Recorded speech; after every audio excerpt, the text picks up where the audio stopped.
ఈ వీడియోలో మీరు కొన్ని వందల సంవత్సరాల క్రితం రాతిని తొలిచి గుహగా చేసినటువంటి గుహనైతే చూడబోతున్నారు. మన ఎదురుగా చూస్తున్న ఈ రాతి పిల్లర్స్ చూస్తున్నారుగా, లోపల రాతికి చెక్కినటువంటి శివలింగం మరియు పక్కన మీరు చూస్తే ఇవి వచ్చేసి కొన్ని వందల సంవత్సరాల క్రితం రాతికి చెక్కినటువంటి విగ్రహాలను అయితే చూడొచ్చు. మీరు చూస్తున్నారు కదా, ఓకేనా.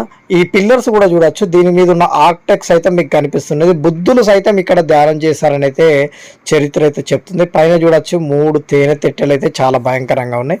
పక్కన మీరు చూస్తే ఇది వచ్చేసి సబితం వాటర్ ఫాల్. ఇది మన తెలంగాణలోని పెద్దపల్లి జిల్లాలో ఉన్నటువంటి సబితం. ఇక్కడ చూస్తుంటే సూర్యచంద్రులు, బుద్ధుడి ధ్యానం, నెమలి మరియు నాగసర్పం అయితే ఈ యొక్క రాతికి చెక్కడం అయితే జరిగింది. చూస్తున్నారు కదా ఈ యొక్క వాటర్ ఫాల్. వీడియో కావాలంటే కింద లింక్ ప్రెస్ చేయండి. ఇలాంటి మరిన్ని వీడియోస్ కావాలంటే నా ఛానల్ని సబ్స్క్రైబ్ చేసుకొని మీరైతే నా ఛానల్కి వెళ్ళి ఇలాంటి వీడియోస్ అయితే చూసేయచ్చు.